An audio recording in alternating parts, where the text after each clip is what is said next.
The goddess never expected it. She had clearly classified the otherworld summoning spell as forbidden, yet someone still exploited a loophole to use it, and they made a mistake during the summoning. A regular person was accidentally dragged into it, but by the time she realized it, it was already too late. Although she cast a spell to stop it in time, all she could do was intercept the person in the divine realm, and returning was no longer an option. To make up for her mistake, the goddess promised Parker a special opportunity. She vowed to let Parker choose any profession he wanted. She hoped he could live a peaceful life in the otherworld. Not wanting to fight, Parker decisively chose the profession of alchemist. To express her apology, the goddess condensed all the profession-related support she could think of into a crystal and embedded it into Parker's soul.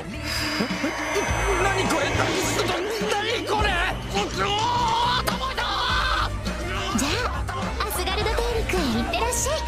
頑張って生きてね。説明なしにこんなことするんですか As a beam of light struck the ground, Parker began his second life. Seeing his handsome face after reincarnation, Parker felt quite satisfied. He immediately checked his status panel. He found that besides the mysterious goddess's blessing, his starting skills were absurdly numerous. Among them, Parker was most interested in magic, so he tried it right away. ウィンドカッターノックボール